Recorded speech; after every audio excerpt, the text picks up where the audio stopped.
우리 모두는 성탄 스토리를 대할 때 우리의 마음에 떠오르는 인물들이 있습니다. 먼저는 성탄의 주인공이 되신 아기 예수, 또한 정결한 모습으로 그 예수 그리스도를 잉태하고 탄생한 마리아, 또한 그와 같은 마리아를 묵묵히 지켜준 요셉이 있습니다. 그런가 하면 그 성탄의 기쁜 소식이 제일 먼저 전해진 광야의 양들을 치는 목자들이 있으며, 또한 별들을 보고 예수 그리스도의 탄생을 보고 찾아온 동방 박사들이 바로 그와 같은 모습이에요. 그런가 하면 같은 해에 임신을 한 엘리사벳이 있고, 또한 엘리사벳의 남편인 사가랴가 있습니다. 또 누가 있을까요? 메시아가 탄생하였다, 그 말을 듣고 마음에 불안이, 두려움 속에 죄 없는 어린 아가들을 수없이 죽인 악한 왕 헤롯 왕이 있습니다. 그런데 오늘 본문에 등장하는 두 인물이 있으니 이 크리스마스 스토리에 그 이름이 그렇게 나타나지 아니한 두 인물, 그는 시므온과 한나입니다. 누가는 누가복음을 기록함에 있어 이 성탄의 이야기 가운데 이 두 인물을 등장시키고 있으니, 여러분이 시므온과 한나는 그 누구보다도 더 메시아가 오실 것이다, 그를 대망하며 소망하며 인내하며 기도하는 가운데 그날을 간절히 기다렸던 두 인물이었습니다. 사랑하는 성도 여러분, 이처럼 기다리는 가운데 오랜 세월이 흘렀으니 전승에 의하면 시므온은 113세에 이르게 되었고, 그런가 하면 한나는 오늘 성경에 그 나이가 기록이 되었어요. 84세가 되었습니다. 사랑하는 성도 여러분, 여러분은 이와 같은 모습으로 누군가를 기다리기 위하여, 그런가 하면 그 기쁨의 날, 응답의 날을 염원하며 소망하며 기도하며 기다리시는 그 경험이 있으십니까? 사람은 누구나 기다림 속에 살아갑니다. 소망 중에 바라보며 오늘을 열심히 살아가는 이유가 되기도 합니다.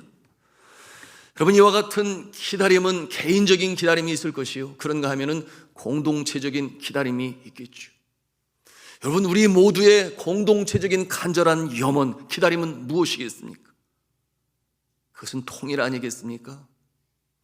남북한이 다시금 하나가 되는 것, 오늘 이 시대에 심지어 다른 나라 사람들이 더 염려를 해줘요. 같은 동족인데, 같은 한 백성이요 한 나라였었는데 나눠진 모습이 계속되고 있으니 말입니다. 그러므로 이 공동체, 민족의 기다림은 우리의 노래 가운데 늘 배어나오게 되니, 우리의 소원은 통일, 꿈에도 소원은 통일, 이정성 다 바쳐 통일을 이루자. 이 나라 살리는 통일, 이 결에 살리는 통일이여 어서 오라, 통일을 이루자. 여러분, 오늘 성경 본문이 기록되어지는 당시가 비슷한 처지에 있었으니, 여러분, 이스라엘 민족이 그러했습니다. 우리는 일본 제국의 속국이 되어 36년의 세월이 얼마나 힘들었는지 몰라요.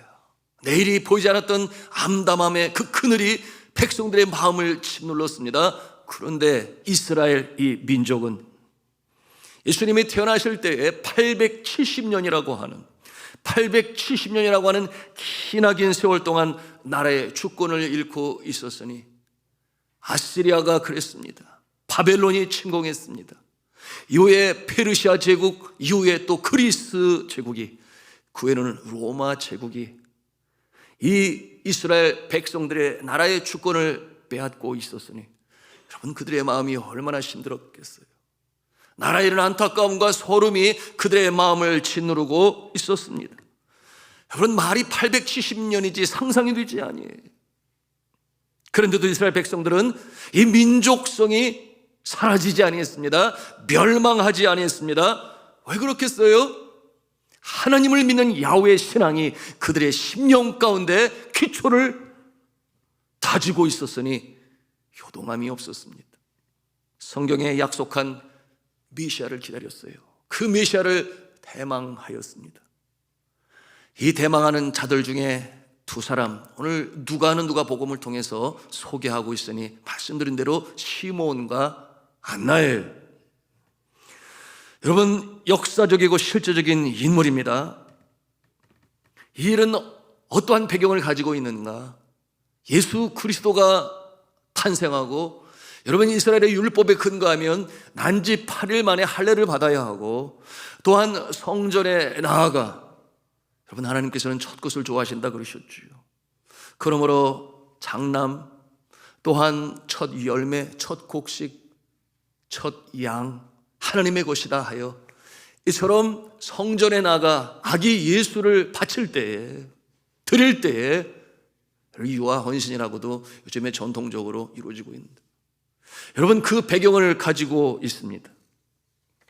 그런데 궁금함이 우리 마음에 일어요. 그것은 무엇인가 하면, 어떻게 이 시몬은 메시아 되신 아기 예수 그리스도께서 그 성전에 들어오는 날을 알고 있었을까요?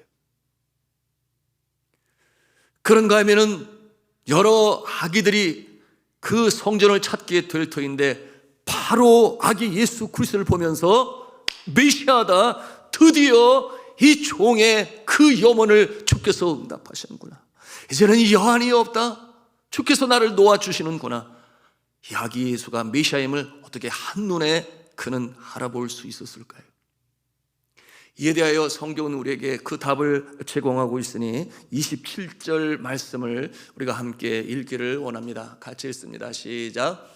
성령의 감동으로 성전에 들어가매 마침 부모가 율법의 관례대로 행하고자 하여 그 아기 예수를 데리고 오는지라. 아멘. 성전에 들어가게 된 이유가 무엇 때문에 그랬다 했습니까? 성령의 감동으로 말미암아. 성령의 감동으로 말미암아. 그것이 답이겠지요. 성령의 인도하심으로 예수님이 오시는 그때에 그 아기가 메시아이신 것을 그는 알게 되었어요. 사랑하는 성도 여러분, 우리가 기도할 때, 말씀을 들을 때에, 묵상할 때에, 또한 찬송을 부를 때에 성령의 충만함을 받아서 성령의 인도하심을 받으시는 복된 성도가 다 되시기를 주님의 이름으로 축복합니다. 그러면 그가 그처럼 오랫동안 메시아 탄생을 기다리며 그 소망을 잃지 아니하고 기다렸던 이유는 무엇이었을까요? 여러분, 이 내용에 대하여 26절이 말씀하고 있으니 우리 함께 읽도록 하겠습니다. 시작. 그가 주의 그리스도를 보기 전에는 죽지 아니하리라 하는 성령의 지시를 받았더니, 여러분, 성령의 지시를 받았다고 그랬어요. 성령의 지시를 받게 되니 그 확신과 소망을 잃지 아니합니다. 포기하지 아니하고 순종하며, 성령의 지시를 받으니 순종하며 그날을 기다렸던 것입니다. 자, 그렇다면 그가 말씀처럼 세속에 물들지 아니하고, 그가 어떤 모습이었다고 그랬어요? 의롭고 경건한 모습으로 기다렸다 그랬는데, 그와 같은 모습으로 살아가며 그날을 기다렸던 그 능력, 그 힘은 어떻게 그가 얻을 수가 있었던 것일까요?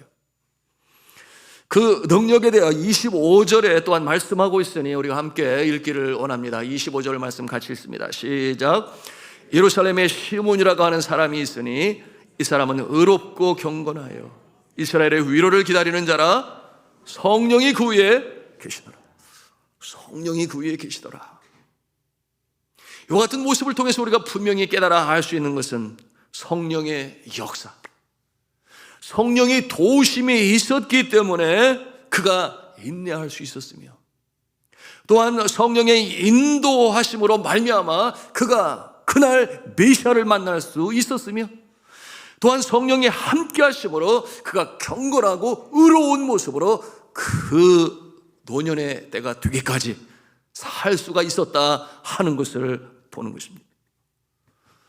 자, 그렇다면 사랑하는 성도 여러분, 여러분의 마음에는 그처럼 간절히 바라고 소원하고 이루어지기를 원하는 염원, 여러분, 그것이 무엇입니까? 그날이 오기를 고대하며 때로 눈물로 간구하며 기도하는 그 소원이 무엇입니까? 여러분, 그와 같은 상황에서 세월이 가지만 왜 이루어지지 않고 있을까요? 여러분, 그것이 나의 능으로 되는 것이라면, 나의 능력으로, 나의 힘으로, 나의 지혜로 내가 의지하는 그 무엇으로 이루어질 수 있는 일이라면 이미 이루어졌겠지요. 그러나 우리가 인생 살아가다 보면 믿음의 사람일지라도 여전히 이루어지지 않은 이와 같은 염원을 가지고 오늘을 살아가는 모습이 종종 있어요. 여러분, 이와 같은 모습 나의 힘으로 되는 것이 아니라 그렇습니다. Beyond my control, 나의 능력으로 되지 아니하는 것이 있으니, 여러분, 이와 같은 때에 오늘 이 시몬과 같이 안나와 같이 성령의 인도하심을 받아서 성령의 능력 가운데 마침내 그 역사, 그 영광의 날, 기쁨의 날, 소원을 이루는 날이 오기를 주 예수 그리스도의 이름으로 축원합니다.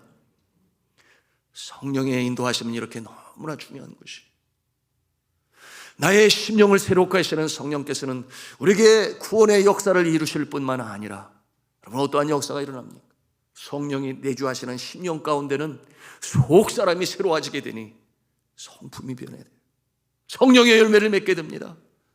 그리고 성령이 내주하시고 인도하시는 심령 가운데는 영안이 열리게 되니, 여러분, 세상이 보지 못하고 알지 못하는 그 신령한 세계를 볼 수 있는 능력을 성령께서 인도하시니, 성령의 은혜와 인도하심 가운데 변화된 심령 가운데 이처럼 기쁨의 날이 오고 응답의 날이 오고 영원히 이루어지는 그 날이 오는 줄로 믿으시기를 바랍니다. 그리고 오늘 시어머니의 고백처럼 29절에 뭐라고 고백을 해요? 주제여 이제는 말씀하신 대로 이 종을 평안히 놓아주시는도다. 무슨 뜻이겠어요? 더 이상 바랄 것이 없습니다. 더 이상 우원이 없습니다. 이제는 나를 불러가셔도 저는 여한이 없습니다. 여러분, 이와 같은 고백을 저는 저희 장모님이 이제는 여한이 없으니 세상을 떠나도 좋아, 그런 고백을 여러 번 들었어요. 4월 달에 간암 말기로 판정을 받았습니다. 그리고 8월 달에 훌쩍 세상을 떠나셨어요. 간암 판정을 받게 되었는데 얼마나 그 가슴이 놀랍고 떨리겠습니까? 왜냐하면 그때까지 통증이 없었거든요. 그런데 의사 선생님의 말이 이제 몇 개월을 살지 못합니다 하게 되니 그의 마음에 그런 생각이 들었어요. 또한 자녀들에게 고백하는 것이, 나는 이제 죽어도 여한이 없어. 하나님께서 너무나 복을 주셨고 온 가족 손들이 예수를 잘 섬기고 있으니 나는 이제 떠나도 좋아. 이제는 하늘나라에 계신 아빠를 만날 수 있잖아. 이와 같은 고백을 하게 되었는데요. 사랑하는 성도 여러분, 여러분의 삶 가운데 그처럼 염원하고 바라고 소원하는 일이 온전히 이루어져서 오늘 시므온과 같은 이 고백, 주께서 이제 나를 놓아주시는도다. 이제는 더 이상 기다림이 없이 주님께서 부르실 때에 아멘 할렐루야 주님의 품으로 올라가시는 저 여러분 다 되시기를 주님의 이름으로 축복합니다. 여기에 한 사람이 있어요. 기다림의 사람인데요, 1962년 서산에서 태어났습니다. 유난히 축구를 좋아했어요. 축구는 그에게 곧 인생과 마찬가지였습니다. 그렇게 축구를 좋아했어요. 중학교 때 춘천으로 전학을 하고 춘천고를 졸업하고 명지대에 들어가서 명지대 축구 선수로 명지대를 축구 명문으로 만들었습니다. 명지대 졸업 후에 상무에 입대하여 2년간 복무 후에 프로 구단으로 가게 되었으니 그 실력이 출중했습니다. 최전방 공격수로 출장하여 5골을 몰아친 그는 1986년 대한민국 U23세 이하 브라질 순회 축구 대표 선수로도 뛰었던 아주 촉망받는 선수였습니다. 그러나 그는 안타깝게도 1988년 경기를 하다가 큰 부상을 당하게 되었어요. 그러므로 2년 동안 조커의 모습으로 게임을 해야 했습니다. 그러나 또다시 부상으로 인해서 28살에, 여러분 꽃다운 나이 아닙니까? 꿈을 펼쳐야 할 28살이라고 하는 이른 나이에 선수 생활을 접어야만 했습니다. 이 청천벽력 아니겠습니까? 억장이 무너지는 일 아니겠어요? 그가 은퇴 후에 가족들의 생계를 위하여, 여러분 아는 것이, 가진 것이 은사가 축구인데 그것을 접게 되었으니 도대체 무슨 일을 해야 하는 것입니까? 생계를 위해서 일용직, 막노동, 헬스 트레이너, 초등학교 방과후, 강사, 시설관리 일 등 투잡, 쓰리잡, 포잡을 뛰면서 가족의 생계를 위해 많은 수고를 해야만 했습니다. 지게를 지고 공사판 계단을 오르면서 처음에는 누가 자신을 알아볼까, 그것이 염려가 되었고, 그러는 중에 왕년에 프로 축구 선수로 뛰던 그 자신이 막노동판에서 이 수고한다는 수군대는 소리를 듣기도 했습니다. 그러나 시간이 지나면서 남들이 자신을 그렇게 비판하는 그 소리에 자신이 주눅 들었던 그 모습에 대해서 오히려 그 자체가 부끄러워했다고 했어요. 왕년에 뭘 했든지 간에 그에겐 저 자식의 생계를 책임져야 할 가장 아니겠습니까? 그러니 체면이 중요한 것이 아니라 할 수 있는 일을 해야 하는 것이 더 중요한 것임을 깨달아 알게 되었다고 그랬어요. 궁핍한 삶 속에서도 운동과 독서만큼은 빼놓지 않았다고 했습니다.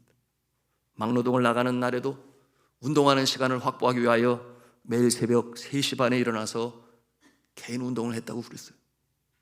그런데 그의 두 아들이 아빠의 그 축구하는 모습을 보면서 자신들도 따라 나서게 되었으니 너무나 축구를 좋아해요. 그리고 그 아버지의 그 아들 아니겠습니까?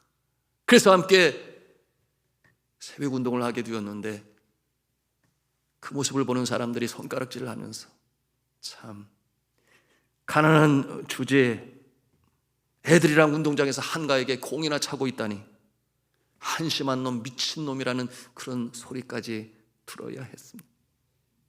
아버지는 자신의 지난 날을 돌이켜보면서 나처럼 하면 안 된다, 그와 같은 마음으로 이 아들들에게 축구를 가르쳤는데요, 아이들에게만큼은 정반대 시스템을 갖추고 가르쳐야 되겠다 결심했습니다. 그래서 내린 결론이 뭐였냐면 기본 다지기.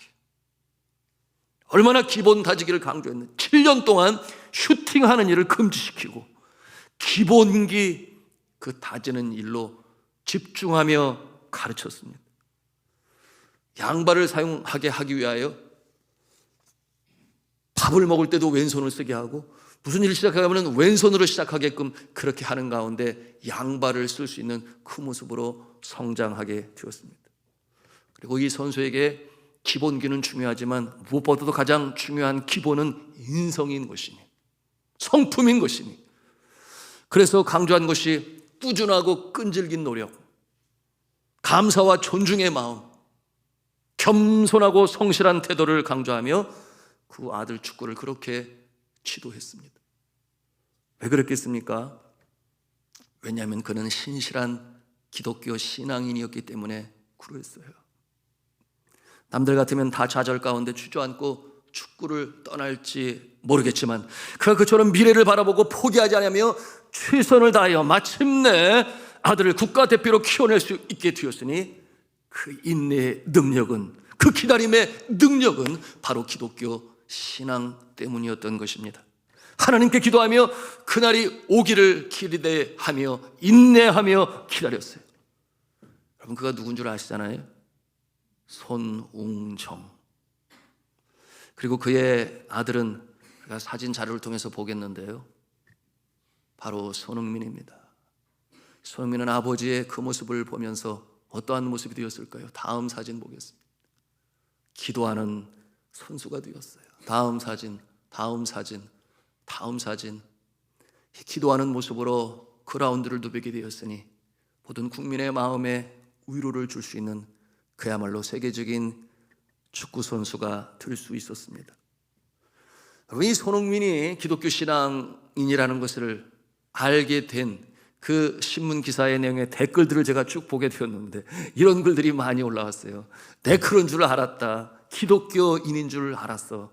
그처럼 겸손하고 신실하고 애국심과 이 주장으로서의 책임을 갖고 있으니 내 기독교인인 줄 알았다.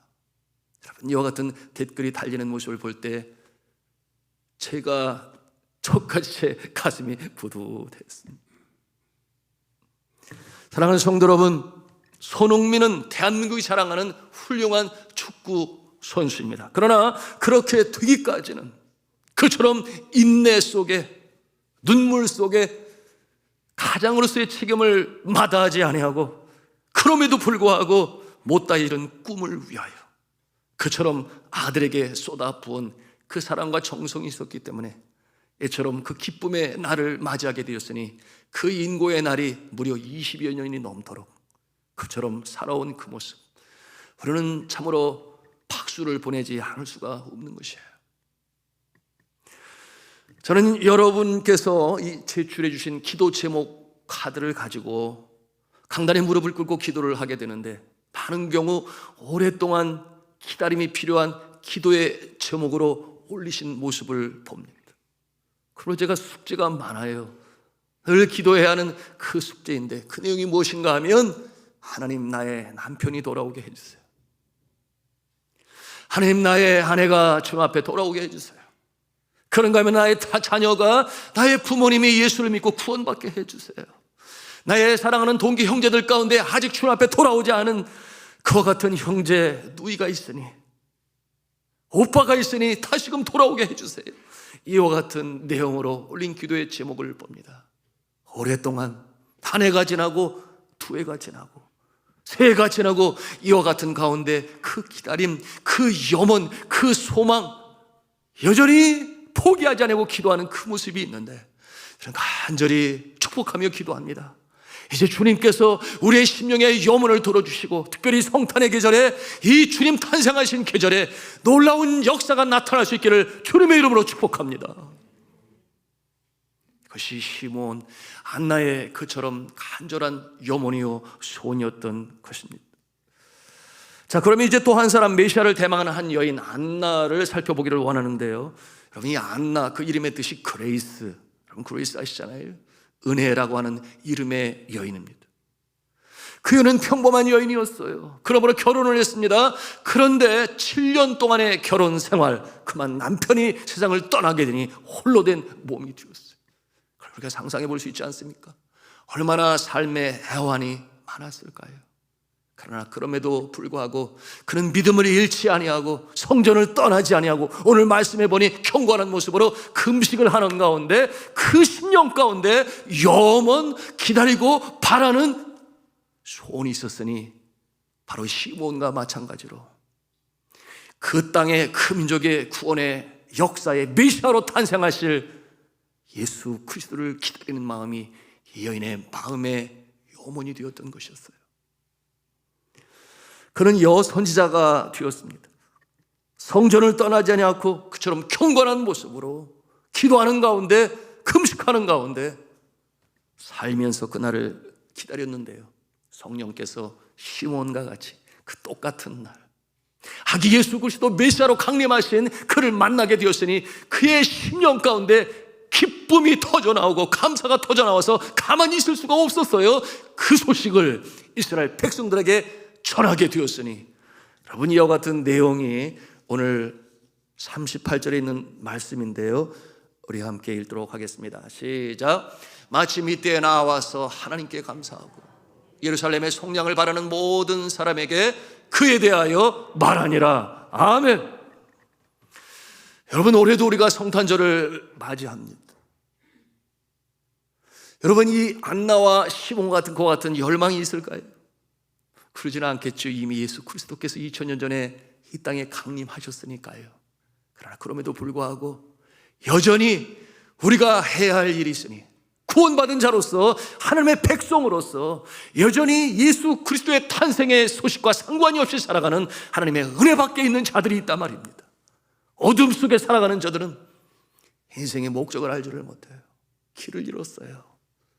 마치 그 모습은 캄캄한 밤바다에 표류하는 배처럼 어디가 항구인지 목적지는 알지 못한 채 그저 열심히만 살아갑니다. 그 영혼이 어디에서 와서 어디로 가는지 알지를 못해요. 이와 같은 자들에게 우리가 감당해야 할 사명이 있으니 오늘 안나와 같이 이 기쁨의 소식, 예수 그리스도의 탄생의 소식, 구원자가 이 땅에 오셨음을 증거하시는 우리의 모습이 되어야 하겠습니다. 이것이 성탄에 우리를 향하신 하나님의 선하신 뜻이 분명합니다. 여러분, 온 우주 만물을 창조하신 하나님께서는 이 역사를 친히 주관하고 다스리시니 많은 경우 우리는 개인의 역사밖에 보지를 못해요. 내가 태어나서 살고 있으며 언제 이 세상을 떠나 주님의 품에 갈 것인가. 그러나 세계의 역사를 전공하고 연구한 사람들은 잘 알아요. 누군가에 의하여 이 역사가 움직여지고 있으니, 여러분, 이 역사의 분기점이 마련된 것을 여러분 아시지 않습니까? 그러므로 BC와 AD로 나누게 되니, 여러분, 그 기준이 어디에 있는 것입니까?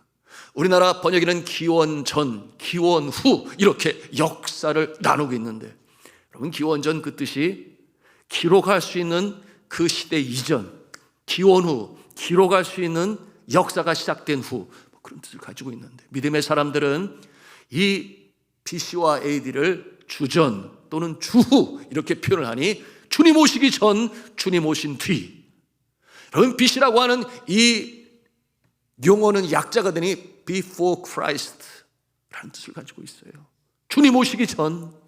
그런가 하면 AD라고 하는 것은 라틴어가 되니 아노 도민이라고 하는데, 이것은 주의 해, 주님의 해가 시작이 되었다, 새로운 역사가 시작이 되었다, 주님의 날들이 시작이 되었다 하는 그런 뜻을 가지고 있으니, 여러분, 이 역사의 주관자가 하나님이 되시며 우리는 역사를 바라볼 수 있는 관점이 열려야 하겠으며, 이처럼 이 땅에 역사를 주관하시는 하나님의 손길로 인하여 강림하신 예수 그리스도를 구세주로 영접하고 생명을 얻게 하시되 풍성히 얻게 하시는 이 삶으로 살아가며, 이 기쁨의 소식을 전하여 우리가 기억하고 생각하며 사랑하며 기도하는 그들의 심령 가운데도 예수 그리스도의 임하심의 역사가 있기를 저는 주 예수 그리스도의 이름으로 기원하며 축복합니다. 왜 그렇겠어요? 여러분, 예수 그리스도를 믿을 때 놀라운 역사가 일어납니다. 여러분, 예수 그리스도를 영접한 그 심령 가운데는 어둠의 세력이 물러갑니다. 죄는 도멸되고 저주가 사라지게 되니, 사망의 저주로부터, 율법의 저주로부터, 여러분이 죄의 저주로부터 해방함을 받게 되니, 그 심령 가운데 하나님만이 주시는 평강이 그 가운데 임하게 되는 것이에요. 평화, 평안하다, 하늘 위에서 내려오네. 그 사랑의 물결이 내 영혼을 덮으소서. 이와 같은 심령으로 살아가게 되니, 여러분, 주님께서 이 땅에 강림하셔서 우리가 예수를 믿는 것이 가장 큰 복이요 기쁨이요 감사요. 뿐만 아니라 이 시대에도 주님께서 임하기를 원하시는 영혼들이 우리 주변에 있으니, 여러분, 성경은 말씀하지 않아요? 내가 문 밖에 서서 두드리노니 누구든지 내 음성을 듣고 그 문을 열면 내가 그에게로 들어가서 더불어 먹고 마시리라. 여러분, 이와 같은 말씀이 있습니다. 여러분, 이와 같은 모습으로 예수 그리스도를 심령에 영접한 모습들, 여러분, 우리의 주변에, 우리 가운데, 또한 동시대를 살아가는 인물들 중에도 얼마나 그 인생이 변하여, 운명이 변하여 빛 가운데 거하고 빛의 갑옷을 입고 빛의 자녀로 살아가는 그 모습들을 우리가 대합니다. 여러분, 고아의 아버지로 유명한 조지 밀러라고 하는 분을 여러분 잘 아세요. 5만 번이나 기도의 응답을 받은 정말 신실한 주의 종이요 선교사입니다. 그런데 그는 16세 되던 해에 절도죄로 감옥에 들어갔습니다. 그런가 하면 대학에 들어간 후에는 술과 여자와 노름으로 팡팡한 생활을 했었습니다. 그러다가 20세가 되었을 때 그는 그리스도를 만나게 되었어요. 예수 그리스도를 만난 후에 그는 완전히 변하게 되었으니, 성령께서 그 심령 가운데 친히 인도하시고 역사하시니, 여러분, 그가 선교사로 차원합니다. 독일을 떠나서 영국으로 가게 되죠. 그곳에 가서 주의 사랑으로 증거하게 되니, 여러분, 하나님께서 그를 얼마나 귀하게 사용하셨는지, 그처럼 기도의 사람, 고아의 아버지로 쓰셨습니다. 그가 그처럼 주의 사랑으로 전하였으니 주의 사랑을 경험했기 때문이죠. 그가 이 세상을 소천할 때 그의 남아있는 재산은 약 1,000불에 불과했다고 그랬습니다. 천주교와 개신교를 넘나들었던 유명한 신학자였던 성 어거스틴, 누구나 다 들어볼 법한, 봤을 법한 이름이죠.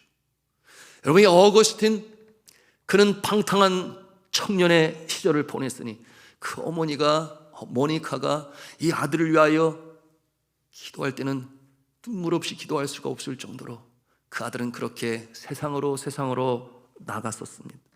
그런데 하나님께서 이 눈물 없는 어머니의 기도를 들으시고 예수 그리스도께서 그 심령 가운데 온전히 임하게 되니 회심하여 놀랍게 변화되어 그처럼 귀하게 쓰임받는 존재가 되었어요. 그런가 하면은 여러분, 나 같은 죄인 살리신 그 은혜 놀라워 존 뉴턴이라고 하는 목사님이 작사한 찬송인데, Amazing Grace라고 하는 찬송으로 우리에게 잘 알려져 있습니다. 이 존 뉴턴이 어렸을 때 그 어머니는 아들이 목사가 되기를 바라여 간절히 기도했습니다. 그런데 불행하게도 그의 나이 6살 때 어머니가 세상을 떠나요. 그러고 나서 상처난 마음에 아버지는 그 이듬해에 새로운 여자와 결혼을 하게 되니 그것이 충격이 되었어요. 그때로부터 그의 생각이 삐뚤어지기 시작하고 세상으로 나가게 되었는데요, 아버지를 따라서 이 배를 타게 되었습니다. 여러분, 그 배를 탄 이후로 더 세상에 못된 짓, 악행을 일삼고 그 입에서는 욕설이 그치지 아니했다 했어요. 아프리카에서 노예를 잡아다가 파는 이 노예 상선에 이 일을 하게 되었으니 그처럼 그의 인생은 아주 멀리 세상으로 떠나간 그와 같은 모습이 되었습니다. 그런데 어느 날 이 뉴턴이 아프리카에서 무역을 끝내고 고향으로 돌아가던 중에 큰 폭풍우를 만나게 되었습니다. 집채만한 이 파도가 밀려오는데 그 캄캄함 속에서 그 마음에 두려움이 임했어요. 내가 이제 여기서 세상을 떠나는구나, 내가 이제 여기서 죽는구나. 문제는 그의 심령 가운데 그 어머니가 가르쳐 주었던 하나님의 말씀, 성경 말씀이 떠오르게 되니 이와 같은 모습으로 죽게 되면 나는 지옥에 가게 될 것인데, 영원한 불못에 빠지게 될 것인데, 이와 같은 두려움이 임하여 그 환난 중에서 그가 울부짖어 하나님의 이름을 부르기 시작합니다. 그런데 그의 마음에는 어떤 생각이 들었는가 하면, 나에게는 소망이 없어, 이와 같은 모습으로 살았으니 나는 이제 여기서 죽는 거야, 그와 같은 마음을 가졌는데 하나님께서 그때 그에게 임하였으니 놀랍게도 폭풍우가 가라앉기 시작했어요. 그러므로 그가 생명을 건지게 되었는데, 거기서 그가 깨달은 바는 나처럼 악한 존재도 하나님은 잊지 아니하시고 이처럼 나를 구원하셔서 더 살아가게 하시는구나 하는 그 은혜와 그 감격 속에서 그처럼 써내려간 기도가 있으니 나 같은 죄인 살리신 그 은혜에 놀라워 잃었던 생명 찾았고 광명을 얻었네. 우리가 부르는 그 찬송의 작사가가 뛰어드는 것입니다. 여러분, 그가 신학을 공부하고 어머니의 소원대로 주의 종이 되어 말씀을 전하는 목사가 되었는데, 그가 연로하여 세상을 떠나게 될 때에 그가 남긴 말이 명언이 되었어요. 어떤 말을 남겼는가 하면, 내가 천국에 가면 3가지 놀라운 일을 발견하게 될 것이다. 하나는 내가 생각지 않았던 사람들을 만나는 것이고, 무슨 뜻이겠어요? 자기처럼 죄악 가운데 있으나 주님의 은혜로 구원받은 자들을 내가 만나게 되니 놀랄 것이고, 2번째는 분명히 천국에 와 있을 것이라고 생각한 사람이 없는 것이고, 그리고 3번째는 나 같은 죄인이 천국에 들어왔다는 그 사실에 내가 놀라게 될 것이다. 이와 같은 말을 남겼습니다. 제 말씀을 맺습니다. 사랑하는 성도 여러분, 올해도 성탄절이 다가오고 있습니다. 성탄절을 맞이하는 우리 심령 가운데는 시몬과 안나와 같이 오랫동안 간절히 바라고 염하며 이루어지기를 바라는 소원이 있어요.